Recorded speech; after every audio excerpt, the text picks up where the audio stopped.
Wala man. Yung reply lagi. Coming greetings from Indonesia. Salamat Shabbat to everybody. Ang ilang salamat dito, happy. Ang atong salamat diri, maayo. Malalay yung nagligwahi mga kaigsunan. May I ask Brother Sausa or all the elders, ato kwaon ni mga Bible din ato ipanhatag sila kay sa gamito ni sa kaway. Ngayon nangyayala ni sila the brothers ini, big brothers. Ha? Actually, taga-talang bugilian na na sila karon, sila mga ako ng mga batanon sa una sa NDC ako, ang pinakaunang distrito na akong gihawakan after 10 years. So, Kaligyo Korean District is my second district na akong gihawiran mga kaigsunan. Niya katong upat ka mga batanon na naman nabantayan. Kung sa'yo nabantayan ninyo? Kamu mga dalaga, kung sa'yo nabantayan ninyo sa upat ka batanon? Lalaki. O, the brothers group. Ha? Kanto sila na yung surong gitagaw sa mga dalaga. Kanto sila magkaigsunan na I'm just so thankful nga na-inspire sila when I was the district pastor. And they are the living testimony. Then malipay ko nga I don't know if it will be confirmed or di ka bagyo ito matanong nga tulo sa ilaha, probably 4 of them puhon o di bagyo nalisok magpastor sila, Tatay Living. Imagine nyo na katong base nila na tunad iskinin mo to kung giwali din sa inyo ha nga first time niya nagwalis midweek pinakamubo ang nalik wa ka pamahaw wa ka kaon kaya mo'y pag-abot mumuro na ito bali mo to si Elber singalan na niya? LL. Elber Agunias. Mo to'y base. Lingkod kayo base. Ang late, panagabot, managwalik mo na. Lain po gulatong kas Ginoo. Balik na lang kasunod si Mana. And I'm just happy na kato sila mga batanon was part of my district before mga kaigsunan. Kay karon kong anlawa, mawang ilang sa Ginoo? Anniversary. First anniversary. Ilang dipili din ilang kumisatan pastor gusto niya kay you are one of the inspiring mentor ani mga batanon sa so, kung sige dito mo kung simba sa Bisaoy ato ta dito mo nang nagbarong ko kay anniversary mo nila kay kung anniversary biya Tagabalo, asa sila rong gabi at sa kabarong ko na may dalawang ko nila nasa niron wala na alam sa ngayon sa mga natin. Kumusta mga kaigsunan? How is your faith? Always remember, ang awit mga kaigsunan, iko na kaayo nga makahatag ka ninyo sa kaluwasan. Amen? It's not all about the wise man. Amen? It's not all about the star. It's not all about the three kings.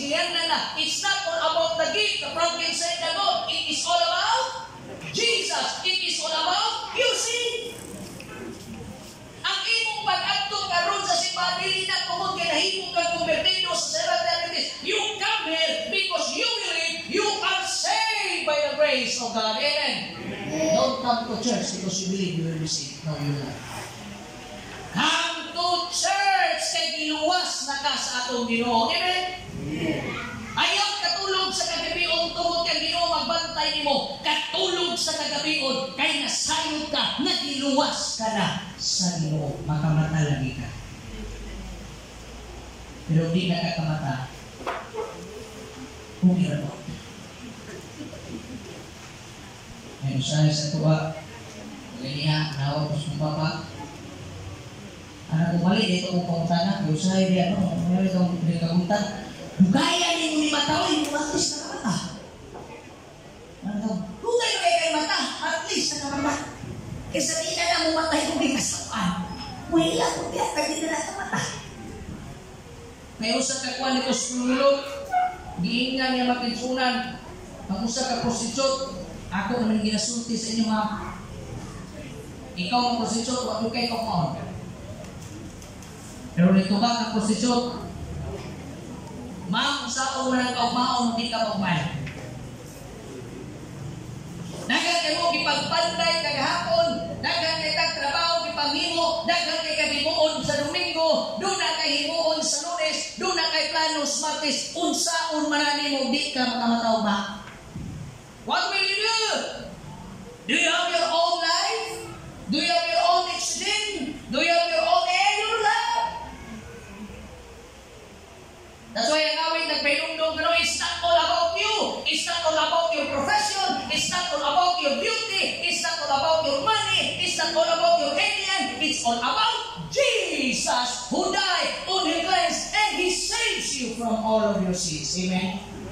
na simba mo sa simbahan, ayaw mo tulog-tulog.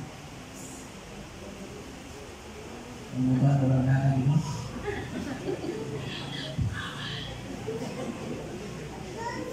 Nagplano para mag-udmi ako on my behalf as a district leader.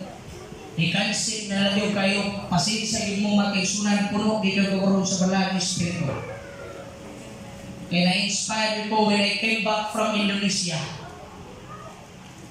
Milyonario ko ang turun ako pitakan ay kwarta sa Indonesia. I was a millionaire for 5 days. That's what I have said. First time na ako, mga kami, na nagkakurusiri within 24 years. Hanto ro na ang resibos balay. Naganit din niya mo, ikuha ko sa kumasawa na aning nabat. Ibigan man sa Bali. Kabalo mo anong gingan na nagbali Indonesia? Kaya tanan dito bali. Ang manubila sa tuwa nasa wala. Ilaha dito nasto. Bali. Muagi ka sa portahan, bali. Muagi ka sa ilang dalan, bali. Bali tanan. Ang problema kay mo dito, mabali.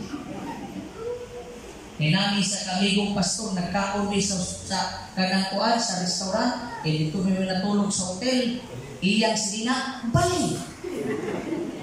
Nga pag imo, anong bali mo sina? Ino ba sa asa rin na? Bali. Ako nang sukat, bali. Unang mga tao dito, di yun mga wala. Kaya ilang sila na, naman tayo mga superstitious bili kung mawala ka, diba? Bali. Kung mahibo ka, kahibaw ka na usaw nga mawala ka, superstitious bili, ganina siya, atong baliw ng atong sina. Kapila na mga nawala sa pagsimba, huwag mali ka, may bali. Kahibaw ka. Kahibaw ka mga nagsulay. Sa kung about the things that you have done, hindi na sa mga butang na imong napundan, God will never count it. It is a blessing from you. But when time Christ will come, the blessing of His second coming, it is all about Jesus Christ. Kapalo mo mga kaisunan, who are non-Adventist here, isa yung mga non-Adventist din. Ito siya nga yung umuda. Dimples, parehas ka. I have one. Ato papakan si Sister Dimple. Sa pa yung non-Adventist din. Welcome. Address, kuya siya nga mo. Yeah? Ring? Dimper. Ito, Brother Dimper. Ayaw ko lang, Brother Dimper. Kita na mo. Ato papakan si Brother Dimper. Di pa itang mga kisunan nga natin nga kaubanan. Abis dili pa sama na itong pagtuwa para malipay Islam. Welcome ako. Diya pas na si leader, I just want to say welcome. Kabalo mo mga kaisunan, only Adventists are very manual. Simba mo Baptist, simba mo Pentecostal, simba mo niya Restoration Night, katong pag-religious night, grabe. Tingko, lahit kila ng Adventist, grabe ka manual. Anong manual? Kanawag mo yung mga Adventista? Bisa kung sa kanindot sa punto, dito mo yung amin. Kaya ko, amin! Pagkarawa lagi, manual lagi. Kapit yan. Pwede automatic na. Pero ang problema ko, ay, una, karang kong punto. Nagwali ko na iusa ka nagwali mga kaigsunan na sobraan na po itong simbahan Adventist ito sa Valencia. Pero kaya siya sa mga kaigsunan, nasin ito sa ba? O mga indigent, tawag ito sa tabaw. Pag huwag sa speaker, mau pa ito doon. Good morning mga kaigsunan, reply kaigsunan, amen! Ay, magsinda. Good morning pa na. Di yun yung hubungan kay grabe yun ang ilang pagbati ng iluwas sa sino. Pero nag-history naman daw na nagwali kay Nelson story pa. Doon na isa ka-istorya mo nag-iksunan na ang iyang anak, iyang di padako, o di ako may kalong story short, ang iyang anak padako, na doktor na, ang iyang papa nagpuyo dito sa balay. Kaya pag ako dito sa balay, ang dibisita, kawan kita ka, dahil sa siya pala. Kung ang katubang batayon kay Pirting lagutan yung yes yung papa, kaya huwag nyo siya katabang sa pag-isuin na kung saan ko pagtabang, makumbre mo ng papa. Ang iyang gihimo, yaw-yaw na speaker, basta nang milong ayaw ang mga Adventist. Sigaw mata, kaya nagulat sila kasa ang punto. Kaya mo amin na. Hindi pa man pwede kaya isunin man. Pag-abot sa puntong kaigsunan, o sa iha ang maong iyang anak na doktor mga kaigsunan, sa iyang kaagot sa iyang papa, iyang dibutangan, o unan, o ang papa niya, iyang ipatay. Sige na kaigsunan. Amen! Hindi ni mao. Ipatay na ng amin. Pero ayaw ko kabuntagon ha, automatic na. Amen? Makuha lagi. Bago ganit sabi. O ha? Ako na yung atron. Ha? Ayaw na po rin yung pasuray. Kasi magsige lang kami. If we heard something na nindot kayo makikisunan, automatic na. Mauna kayo po, Jesus loves you! Amen! Jesus died for you! Amen!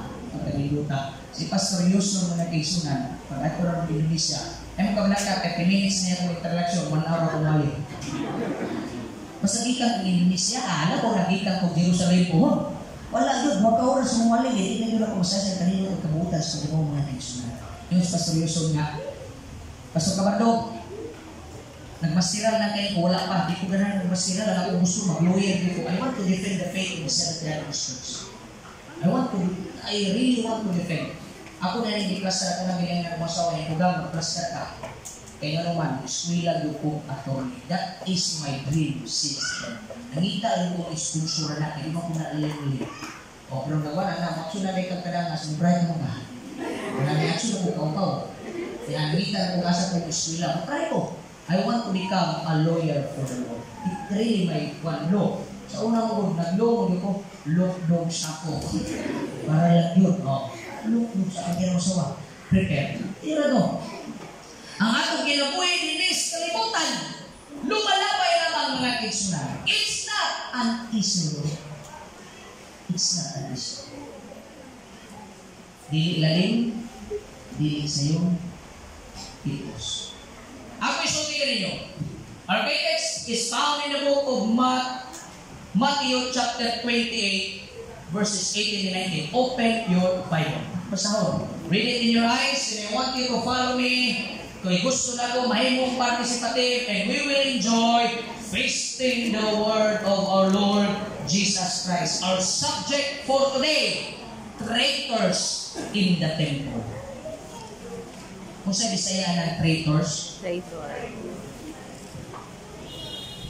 Kung sa Bisaya sa traitors niyo? Traitor. Traidor, sulod sa simbahan. Have you asked yourself? There are traitors inside the church. And we will try to discover who they are. Have you asked yourselves? Was there a time that you become a traitor? And we will try to see this wonderful Sabbath day. And we will read it in your eyes, in our reading. You need to really listen carefully so that when I ask something, you can connect mga kaigsunan. Gamiton na natin ng Bisaya. Og si Jesus minuol og miingon kanila. Kinsa man yung kanila?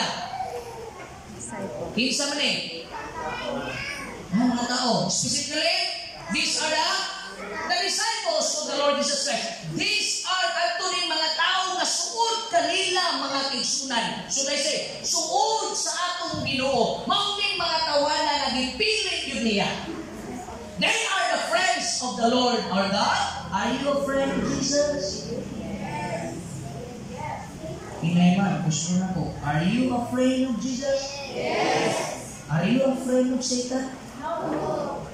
So, hindi ko na nalimutan. Ha? Kung nahihingon nga, in the vision of Mrs. White, iyang nakita na daghan kaayo ang mga magtutuo sa Diyos all over the world. O sa ilang atubangan mga kaigsunan, doon ay akong pulong nakita si Mrs. White na nagingon, Jesus owns my life. And they are walking, going to heaven. Pero sa diha na nagkapilot ang dalan, nakita ni Mrs. White na daghan ang mitalikod, ang atubangan, Jesus owns my life. Pero sa diha doon na problema, lisod na panginabuhi, lisod na mga lagas sa Ginoo. About face, dako kayo glitra. But the world owns my soul. Do you have that kind of heart? You come to church. You read your Bible. Jesus owns your life. But the soul, who owns it? In James 1 verse 8, kang ingon na balahang kasulatan mga kaigsunan, God does not want a double-sided thing. Dahil siya ganahan mga kaigsunan o double-sided. God does not need a weekend visit. He does not need that one. He needs in you a full custody. He gave His life to you. Yata ngayon kinabuhay ka mo without any reservation. Yata ngayon iyang ginarian. Can you just imagine how does the Spirit of prophecy tells us about the sacrifice of God? Kabalo mo sa kadako ang sakripisyo sa Ginoo mga kaigsunan diha kaninyo. Ang kasakripisyo sa Ginoo pero tidak po iyang gibiyaan ng langit, iyang gibiyaan ng pagkumandir ng ship, iyang gibiyaan ng iyang kayahay. Minaog siya sa kalibutan o dito nagpakatul-katul dito sa kohon. He never chose to be born in a wonderful palace. Nanindot kayo. Karong sa Baroda, grabe ka connected mga kaigsunan. It's not all about you. It's all about Jesus. You come to church because of Jesus. You need to ask for forgiveness because of what Jesus has done in you. Kaya kining taong di nagabalo, mangayong pasaylo, happy ka na ang mahimong Ginoo. Hindi ko yung kagabi, nakukon pa rin mo, ay sa mura ko may kapa. Ayun. Pagkakot sa unahan, balintong mayroon, siguro ako. Balintong naman. Tanawang giin mo sa Ginoo. Giinan mo sa Diyos na. Giinan ako sa Ginoo, gabi pa. Alas 10 sa gabi ako natulog. Kaya naghimo ang mensahe sa Ginoo. Para ka ninyo. This is not my message. That's why prepare your helmet. It's hurtful. But our topic today is all about, kung sa'yo nito? Kung sa'yo na itong topic, anong gabi na? Traitors in the temple. Let's try to discover. Kay basig sige tagsimba, kay basig sige taghatag-ugalan, sige tag-apil sa buhat magigsunan, wag ka kabalo, grounded na lay ka, ato nang gitraidor ang Ginoo. Ano ba? Ingon na wala na sulatan, o si Jesus miduol humingon kanila, kanako gihatag ang tanang kagahog, kinsay hatagan sa kagahog? It's God, it's not you. Si Ginoong Jesus ang minawag sa kagahong mga kaigsunan sa langit o sa yuta, dili ikaw. Kung sa nagahong ang nasa inyo, Pastor Naa, kili-kili Paula. Ha? Nabitaw lingkod pa, makailunan ka na. Ang pinaka-enjoy ka ng last band. Close yan ha. Naimubo, basta kayo bintana, boom ka ko, way tao.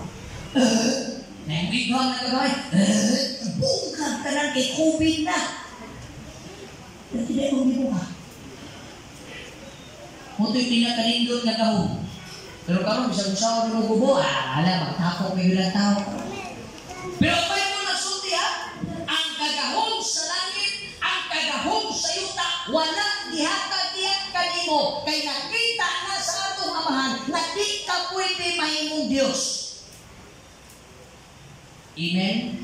Lagi, manual din. Kay kung ikaw pa'y kitagaagahong sa tibuok langit, ikaw pa'y kitagaagahong sa tibuok yuta, sultian ta ka mga kaigsunan, you will never come to worship God. Nagtawar ko na gipatrabaho ka sa Ginoo, sa Ginoo dari ka absent o simba. Huwag paligahong. Di pa gani ka trabaho, buwan na huwag tao, di naman gani ka ka-worship. Unsa na lang katagaan ka gaon, unya mo viral ka, na nayo sa kabata, na imo giayo, musaka imo ka. Kung ako nalipay ko nga tao ko, and I don't want to become God. How about you? Do you want? Wala Do you want to become a God? No. God will give you if you. But make it sure you can take responsibility. Ang yawa, naghanap niya. Diba ako sabi ko katulong niya? Patital, if you will worship me, that's the word. Ang mando sa Ginoo sa mga disipulo, worship me. Traitors in the church are doing something to worship themselves. They don't want to worship God. Ay, pastor, ga-worship man ko, ga-ato akong simbahan, ga-lingkod man ko. Swak. Dili ka na nagtrabaho na naglingkod sa opisina nagtrabaho, may uban nagluwag Candy Crush. Tama, sakto. Ay, kung nag-duty ka sa trabaho, nagtrabaho ka, wala ay. Lalo. Dili ka na nang-iswila, na iuban dito, i-atikra, para patangayon na baon, kay iuwi nga nas balay. Muna akong disulti dito, gahapon nagwali ko sa namatyan, kisay na alilay akong gahapon sa namatyan. Very good, at least nakakaon mo sa pagkaon. Kuha na nga panos. Dami biya kay tulahan baka. Napa mo? Paano sa? Napre sige, nabuhi. Ano ito? Ako nagisulti, pero kung dasik, gamay na may nagli, ay na lang mo, wala, di ako na lang ni. Naibatan mo nga ito sa balay, akong tanawin yung brawat ko dyan. Wala. Ngayon sa store, tabangi ko, ako maguna ko kasing-kasing mo, ito nang di pangalan mo kung sa kong papa o mga Raymond. Niya, sa iyang nabuhin ako gipangutana, paano sa kanagan, pwede mo kung nilakaw ko ng piulo. Ate ko lang, pwede mo kung gipangalan na yung silver stars. Gusto mo nga ngalan, kanan mo, ang mga sikat, ang pangalan mo Raymond. Basta manangak sa iyo na, gusto mo mga Raymond. Sa gipangalan ka na mo Raymond, kabaw na mo manay? Wala pa. Papa naman lagi mo natin. Ako mo kabalo na? Ha? Oh. Ino na kong mama at papa. Nagipanganlan ka na mo Raymond sa usa ka rason nga hilig ako mama sa una mutan-aw ukat-ukat. Kisay host anak si Raymond Bagatsing. Tanaw akong dagway. Gamay resipiyata na mailan mo. Kaya ako mangigitan na ang daboy ni Raymond Bagatsing, Raymond Kabaro, sila. Mali na bagay. So easy. Ikaw ba ulit ako lumitan ako? Sikat ka na si Raymond Bagatsing. Ako ginagawa mag-rami ko kay katong panahon na sikat kay nang ukat-ukat. Siya may host anak. Hantong tulad ako, nagyan ko ng ukat-ukat, hindi ko may gani mo, wala ko sa kanak nagli. Kung mapanayang na ako sa kanak. Kung ano may pangalan dito mo. Karoon na lang ko nasaktan. Naman ko yung puso mo. Hindi ko malungi ba? Nangyari ko presidente, store. Matagalan ko tabang, isang buwan ko ikwata. Dagan ko kailang mo tabang. Sama sa kape pamilya, tabang man eh. Si Dog na, tabang. Dagan yung tabang sa kuwan. Doon na sa dito. Swila siya. Ako sige nag-iswila. Pag-isprayanin na mo, ako na rin ako pumunta na. Nakayuyab! Nila. Basta pa na ngayon yung batal ko. Wala na. Nakayuyab! Pastor Roy. Papili na siya. Ikaw ako may HR. Nakayuyab mo lang. Pastor Roy. Ayun na. Ikaw na lagi kayuyab. Sige, buta na ito. Nakayuyab. Kamu na nilipa. Sarili pa. Kung sa pre-status niya. Wala mo si isuti sa pagkanon? Situationship. Ano situationship? Complicated na yung nabawan. Gusto ng situationship ka? Kaya bang naay ka mo pero dili ka mo? Naay ka mo pero dili ka mo? Gusto mo pasagutin mo na? Kaya bang inikita ninyo, murag ka mo? Pero iniglatyo ninyo, walay ka mo. Situationship. Kita mga kaisunan, Do we have relationship with God? Nga kung doon ay pagsulay, grabe kasun. Pero wala na. Murago ako na Ginoo. That's why ako ibalik, I don't want to become God. Because I cannot bear the hurts of Jesus Christ every day. Can you just imagine? Kamu kanaan din ang igsunan. Gituluan na ta sa Ginoo. Ang kagahong ihatag sa Dios wala kanimo. Diha sa langit o sa yuta. Imagine, come here to reality. 20 sa tuwa di mo simba. Do you think Jesus Christ will not cry? 30 kabuong sa tuwa karon kanilang kanaganon way labong ng mga tao diya sa masakoy ng nagpalibot. Kamu lang. If some of us will never be in heaven, do you think Christ will not cry? That's why I don't want to become God. I don't want to become God. Maghilak magani ko akong bata magsakit. Maghilak magani ko akong bata sa ospital.